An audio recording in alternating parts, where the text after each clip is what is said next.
नमस्कार दोस्तों। आज हम लेके आए हैं क्लास 10वीं की आरबीएससी के द्वारा संचालित सामाजिक विज्ञान का पहला पाठ स्वर्णिम भारत, जो प्रारंभ से लेकर 1206 ईस्वी तक इस अध्याय के अंदर बात कही गई है।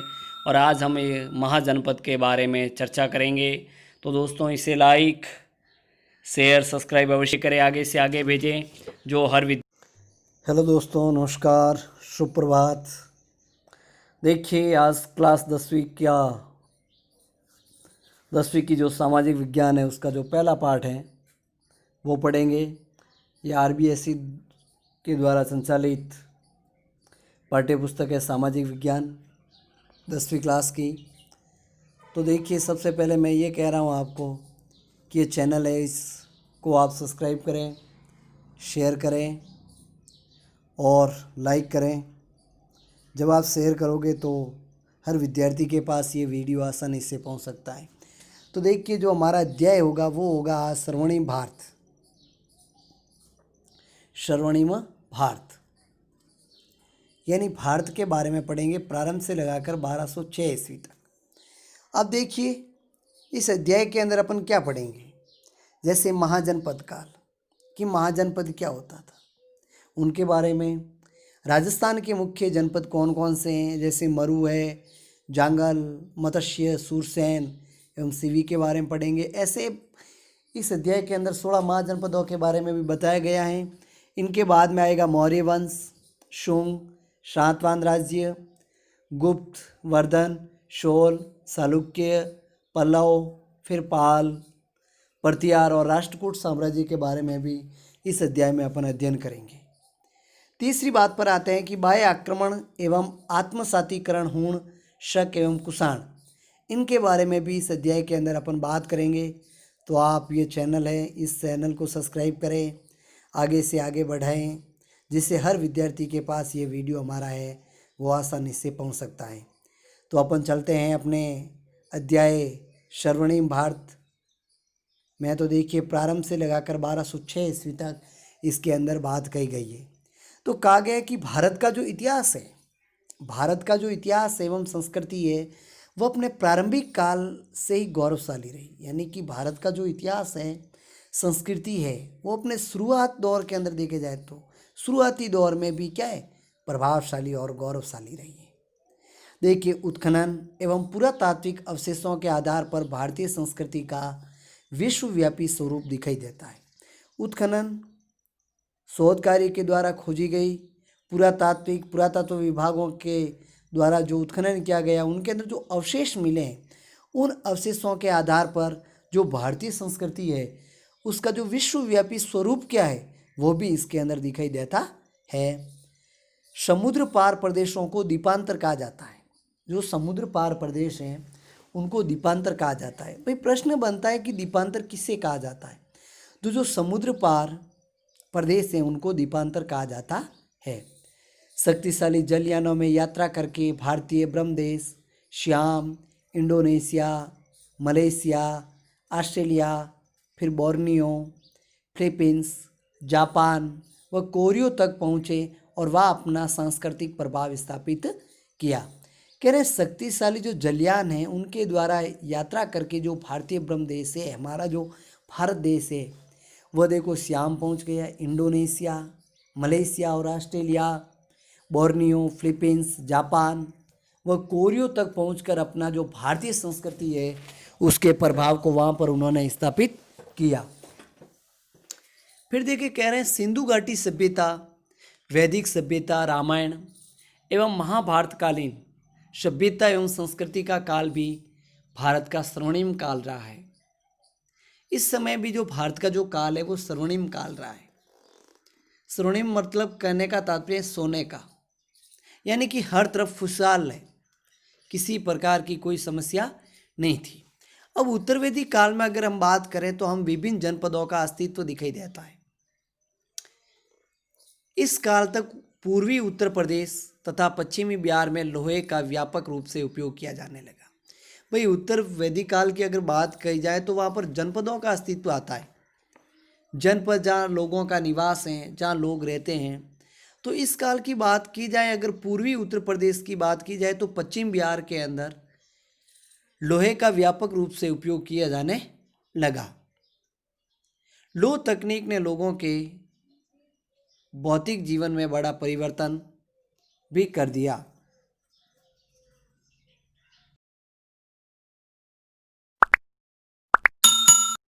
का व्यापक रूप से उपयोग किया जाने लगा था और लौह तकनीक ने लोगों के भौतिक जीवन में बड़ा परिवर्तन कर दिया।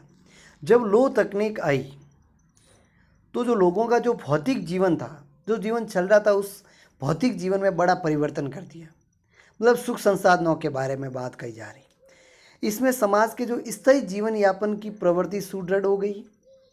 जो समाज के अंदर जो स्थायी जीवन चल रहा था, उस जीवन यापन की जो प्रवृत्ति थी वो भी कह रहे हैं कि सुदृढ़ हो गई और मजबूत हो गई। कृषि की बात कही जाए, उद्योग, व्यापार, वाणिज्य आदि के विकास ने प्राचीन जनजातीय व्यवस्था को जर्जर बना दिया। यानी कि खेतीबाड़ी है, उद्योग, कल कारखाने, धंधे हैं, व्यापार हैं, कॉमर्स, वाणिज्य से, व्यापार से संबंधित है। इन विकास ने जो प्राचीन जो जनजातीय व्यवस्था थी उसको तोड़कर रख दिया, पूरा जर्जर व्यवस्था बना दी गई इसकी। तथा छोटे छोटे जनों का स्थान बड़े जनपदों ने ग्रहण कर लिया। यानी छोटे छोटे जो ग्रामीण इलाके थे पुराने समय के अंदर, तो वो बड़े बड़े कस्बों का रूप उन्होंने धारण कर लिया। ईसा पूर्व 6वीं शताब्दी तक आते आते जनपद है वो महाजनपदों के रूप में विकसित हो गए। यानी कि जब 6वीं शताब्दी तक आई तो उस समय जो जनपद थे छोटे छोटे, सबसे पहले देखिए छोटे छोटे ग्रामीण इलाके, ग्रामीण इलाकों के बाद में थोड़े जनपद बन गए। यानी कि 6 से 7 गांवों को मिलाकर जनपद हो गया। और जनपद अगर बड़े जनपद है, वो जनपद सभी है, ज़्यादा जनपद मिलकर एक महाजनपद का रूप या महाजनपद का निर्माण कर दिया गया। यानी एक राज्य का निर्माण कर दिया गया, उसके रूप में ये विकसित हुआ। 6वीं शताब्दी ईसा पूर्व के प्रारंभ के अंदर उत्तर भारत में सार्वभौम सत्ता का पूर्णतः अभाव था। यानी जब 6वीं शताब्दी ईसा पूर्व की बात कही जाए तो प्रारंभ के अंदर उत्तर भारत के अंदर जो सार्वभौम सभी की जो सत्ता का था वो पूर्ण रूप से अभाव था। संपूर्ण भारत अनेक स्वतंत्र राज्यों में विभक्त था। यानी कि पूरा भारत है वो एक नहीं था, वो छोटे छोटे अनेक राज्यों के अंदर मिला हुआ था। तो वे राज्य उत्तर वैदिक कालीन राज्यों की अपेक्षा अधिक विस्तृत व शक्तिशाली थी। इसलिए यह भी कहा जाता है कि वे राज्य उत्तर वैदिक कालीन समय की अपेक्षा की बात की जाए तो वे विस्तृत यानी बहुत सारे फैले हुए थे और शक्तिशाली भी थे। तो देखिए सबसे पहले अपन बात करते हैं महाजनपद काल। यानी कि महाजनपद काल है। सबसे पहले देखिए जनपद की बात आ रही है। लोगों का जो रहने का स्थान होता है जनपद। जन का तात्पर्य है मनुष्य से, पद का मतलब है पैर। तो जहाँ मनुष्य का पैर रखा जाता था, जहाँ निवास करते थे, वो जनपद कहलाते थे। धीरे धीरे जनपद फिर क्या बड़े जनपद हो गए। बड़े जनपद मिलकर क्या एक एक महाजनपद का निर्माण करने लगे। तो अब अपन पढ़ते हैं कि महाजनपद काल 600 ईस्वी से लगाकर 300 ईसा पूर्व तक, 600 ईसा पूर्व से 325 ईसा पूर्व तक की बात है। जब ये विक्रम संवत नहीं चला था, उससे पहले की बात है, ईसा पूर्व। तो 6वीं शताब्दी ईसा पूर्व में उत्तर भारत में अनेक विस्तृत और शक्तिशाली स्वतंत्र राज्यों की स्थापना हुई। यानी 6वीं शताब्दी के अंदर उत्तर भारत में अनेक राज्य है, शक्तिशाली और स्वतंत्र राज्यों की स्थापना हुई, जिन्हें महाजनपदों की संज्ञा दी गई। भाई कह रहे हैं कि महाजनपद क्या है, तो इसका आंसर उत्तर बनता है कि 6वीं शताब्दी है, इसके ईसा पूर्व में उत्तर भारत में अनेक विस्तृत और शक्तिशाली स्वतंत्र राज्य थे, उनकी स्थापना हो गई, जिन्हें महाजनपद कहा जाता है। 6वीं शताब्दी के अंदर 6वीं शताब्दी ईसा पूर्व में उत्तर भारत में अनेक विस्तृत और शक्तिशाली स्वतंत्र राज्यों की स्थापना हुई, जिन्हें महाजनपद की संज्ञा दी जाती है। बौद्ध धर्म अंगुत्तर निकाय के अनुसार उस समय 16 महाजनपद विद्यमान थे। भाई कह रहे हैं कि बौद्ध ग्रंथ अंगुत्तर निकाय के अनुसार उस समय कितने महाजनपद थे, तो इसका आंसर बनता है 16। तो 16 के अंदर सबसे पहला है वो काशी। इसकी राजधानी कौन सी है? वाराणसी। फिर बात दूसरे पर आती है कुरु। कुरु उसकी है इंद्रप्रस्थ राजधानी है। अंग है वो चंपा राजधानी है। मगध की राजधानी राजगृह या गिरिव्रज है। उस समय का सबसे बड़ा शक्तिशाली जो महाजनपद था मगध। वजी विदय और मिथिला, मल का कुशावती कुशीनारा, छेदी का शक्तिमती सौतीवती, वत्स का कौशाम्बी, कौशल यानी अयोध्या, देखिए बुद्ध काल में दो भाग के अंदर थे, एक तो था साकेत और एक था श्रीवास्तवी।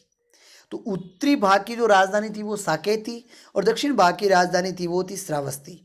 पांचाल, उत्तर पांचाल की राजधानी जिसमें अयचत्र, दक्षिण पांचाल की राजधानी कापिले थी। उत्तरी पांचाल की राजधानी अयचत्र और दक्षिणी पांचाल की राजधानी थी कापिले। मत्स्य की विराटनगर, सूरसेन की मथुरा मैथुरा या सूरसेनाई, और अशक की पोतनिया पोटली। अवंती का उत्तरी अवंती की राजधानी उज्जैनी, दक्षिण अवंती की राजधानी महिष्मती और गांधार की तक्षशिला थी और कंबोज की राजपुर यानी हाटक थी। तो कह रहे हैं कि 16 जो महाजनपद थे वो दो प्रकार के राज्य थे, एक राजतंत्र था और एक गणतंत्र। अब राजतंत्र क्या है, राजाओं के द्वारा चलाने वाला जो शासन होता है वो राजतंत्र, और गणतंत्र यानी जनता के द्वारा। कौशल, वत्स, अवंती और मगध उस समय सर्वाधिक शक्तिशाली राजतंत्र थे। कह रहे कौशल है, वत्स है, अवंती और मगध है, वो उस समय शक्तिशाली राजतंत्र थे। 6वीं शताब्दी ईसा पूर्व में अनेक गणतंत्रों का भी अस्तित्व था। अगर उस समय बात जाए तो गणतंत्र महाजनपद भी थे जिन्हें प्रमुख थे कपिल वस्तु के शाक्य, सुसुमारगिरी के भाग और अलकंप के बुली और केशुपत के कालाम, राजग्राम के कौलिये और कुशीनारा के मल और पावा के मल और पिविलिवन के मौर्य और वैशाली के लिच्छवी और मिथिला के विदे थे। ये बात आती है अपने गणतंत्र के बारे में। तो राजस्थान के अंदर जो प्रमुख जनपद है वो वैदिक सभ्यता के विकास क्रम में राजस्थान के भी जनपदों का उदय देखने को मिलता है। यूनानी आक्रमण के कारण पंजाब की मालव, शिवी, अर्जुनाइन आदि जातियां जो अपने साहस और शौर्य के लिए भी प्रसिद्ध थी। अब देखिए राजस्थान की अगर बात कही जाए तो विकास क्रम के अंदर जनपदों का उदय हुआ है। यूनानी आक्रमण के समय की बात की जाए तो पंजाब के अंदर मालव हुआ है, सिवी है, अर्जुनाई आदि ये जातियां हैं जो अपने साहस और शौर्य के लिए प्रसिद्ध थी, अपनी वीरता के लिए प्रसिद्ध थी और राजस्थान में आई ही और यहीं पर निवास करने लगी। ये यानी कि जातियां जो राजस्थान के अंदर आई और यहीं पर बसने लगे। इस प्रकार राजस्थान के जो पूर्वी भाग में जनपदीय शासन व्यवस्था का सूत्रपात हुआ। अब सबसे पहले बात कही जाए जांगल क्या है। वर्तमान के अंदर जो बीकानेर और जोधपुर जिले का जो महाभारत काल था उसको जांगल देश कहा जाता है। क्या कहा जाता है उसको? जांगल देश कहा जाता है। कहीं कहीं इसका नाम शुरू जांगला और माद्रेय जो जांगला भी मिलता है। और इस जनपद की राजधानी जो अयचत्रपुर थी जिसे इस समय अपन नागौर कहते हैं। नागौर को पुराने समय में अयचत्रपुर के नाम से जाना जाता था। बीकानेर के राजा इस समय जांगल देश के स्वामी होने के कारण स्वयं को जांगलधर बादशाह कहते थे। और यहाँ के जो बादशाह थे वो बीकानेर के राजा थे जो स्वयं को क्या जांगलधर बादशाह के नाम से जाने जाते थे। बीकानेर राज्य के राज चिन्ह में भी जय जांगलधर बादशाह लिखा मिलता है। और अगर बात कही जाए तो बीकानेर के राज्य में भी यानी राज चिन्ह है उनके अंदर जय जांगलधर बादशाह भी लिखा मिलता है। आगे अपन बात करते हैं मत्स्य। देखिए पहले इसके बारे में हमने पढ़ा जांगल, जो कह रहे हैं कि बीकानेर और महाभारत, बीकानेर और जोधपुर का जो महाभारत काल है उससे अपन जांगल देश कहते हैं। और अयचत्रपुर जो पहले नागौर, अब नागौर है, जो पहले अयचत्रपुर के नाम से जाने जाते थे। और देखिए जय जांगलधर बादशाह है बीकानेर के राजा स्वयं को क्या कहते थे? जय जांगलधर यानी जांगलधर बादशाह। अब मत्स्य है तो मत्स्य वर्तमान जयपुर है उसके आसपास का क्षेत्र है जो मत्स्य महाजनपद के नाम से जाना जाता था। इसका विस्तार चंबल के पास पहाड़ियों से लेकर सरस्वती नदी के जांगल क्षेत्र तक था। आधुनिक अलवर और भरतपुर के कुछ भूभाग भी इसके अंतर्गत आते हैं। इसकी राजधानी कौन सी थी? विराटनगर। यानी जो मत्स्य क्षेत्र है वो जयपुर के आसपास का क्षेत्र कहलाता है। इसका विस्तार की बात कही जाए तो मत्स्य के आसपास की जो पहाड़ियाँ हैं से लेकर सरस्वती नदी का जो जांगल तक है वो है। और आधुनिक अलवर और भरतपुर के कुछ भूभाग है भी इसके अंतर्गत आते हैं। इसकी राजधानी कौन सी थी मत्स्य प्रदेश की? विराटनगर। और उसकी बात की जाए तो जांगल देश की थी अयचत्रपुर। अयचत्रपुर को वर्तमान किस नाम से जाना जाता है? नागौर से। और इसके जो बादशाह है वो खुद को क्या कहते थे? जांगलधर बादशाह। और इनके राज चिन्ह में नाम जो मिला वो अपना क्या मिला है? जय जांगलधर बादशाह। कह रहे हैं जिसे वर्तमान में बैराट से नाम से जाना जाता है। जो मत्स्य प्रदेश की जो रही इसको अपन मेरठ के नाम से जानते हैं। मौर्य शासक जो बिंदुसार से पहले मत्स्य जनपद की स्पष्ट जानकारी का अभाव था। यानी जो मौर्य शासक बिंदुसार था, इसके पहले की बात की जाए तो इस जनपद की स्पष्ट जानकारी हमारे पास नहीं थी। लेकिन महाभारत में कहा गया है कि साज नामक एक राजा ने चेदी तथा मत्स्य दोनों राज्य पर शासन किया, और मत्स्य प्रारंभ में चेदी राज्य का, कालांतर में ये विशाल मगध साम्राज्य का अंग बन गया। अब बात आती है सुरसेन। आधुनिक ब्रज क्षेत्र में ये महाजनपद स्थित था। इसकी राजधानी मथुरा थी, और प्राचीन यूनानी लेखक इस राज्य को सुरसेनोई तथा राजधानी को मैथोरा कहते थे। क्या कहते थे? मैथोरा। भाई प्रश्न बनता है मैथोरा क्या है? तो कह रहे हैं कि सुरसेन राज्य की जो राजधानी थी उसको मैथोरा कहते थे। क्या कहते थे? मैथोरा। यूनानी लेखक के अनुसार, महाभारत के अनुसार ये यादव वंश का शासन था। भरतपुर, धौलपुर तथा करौली जिलों के अधिकांश भाग है वह सुरसेन जनपद के अंतर्गत आते थे। अलवर जिले का जो पूर्वी भाग भी सुरसेन के अंतर्गत आता था। वासुदेव के पुत्र है श्री कृष्ण का संबंध भी इसी जनपद से था। कह रहे वासुदेव का जो पुत्र श्री कृष्ण था उसका संबंध कौन से जनपद से था? तो इसका आंसर है, उत्तर है सुरसेन जनपद से। कौन से जनपद से था? सुरसेन। अब बात आती है सीवी जनपद की राजधानी। सीवी जनपद क्या था? तो सीवी जनपद की जो राजधानी है वह शिवपुर थी, तथा राजा सुशील ने इसे अन्य जातियों के साथ 10 राजाओं के युद्ध में पराजित किया। और प्राचीन शिवपुर की पहचान वर्तमान पाकिस्तान के सोरकोट नामक स्थान से की जाती है।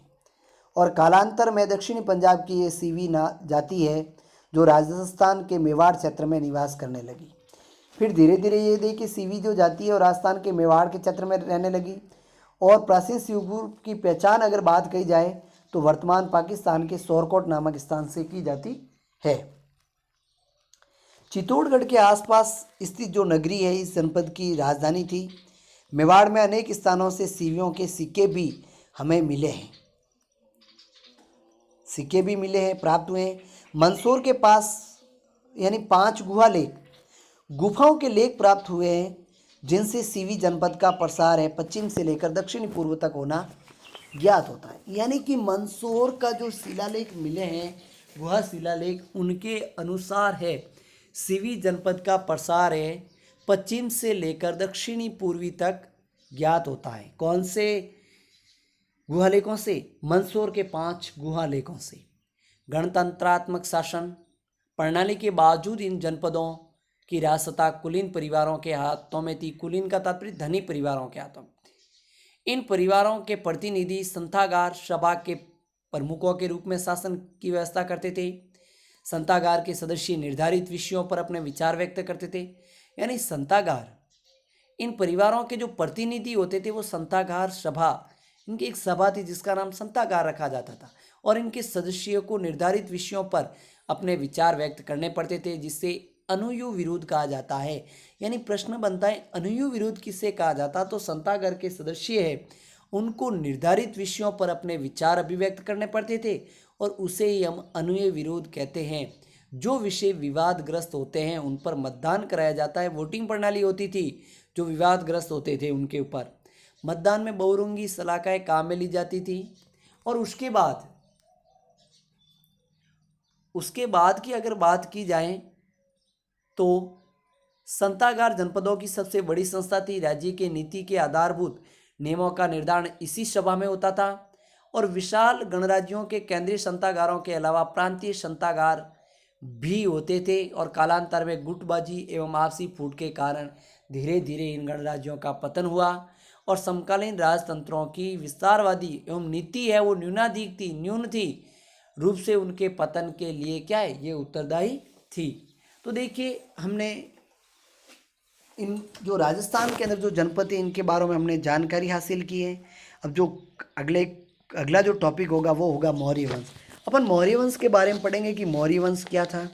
तो देखिए इसके बारे में थोड़ी अपन कह देते हैं कि मौर्य है वो साम्राज्य भारत का प्रथम व अंतिम सबसे विस्तृत एवं ऐतिहासिक साम्राज्य था मौर्य वंश, और जिसका विस्तार कहा जाता है कि उत्तर पश्चिम से लगाकर हिंदू कुश पर्वत था, उनके दक्षिण में कावेरी नदी तक था।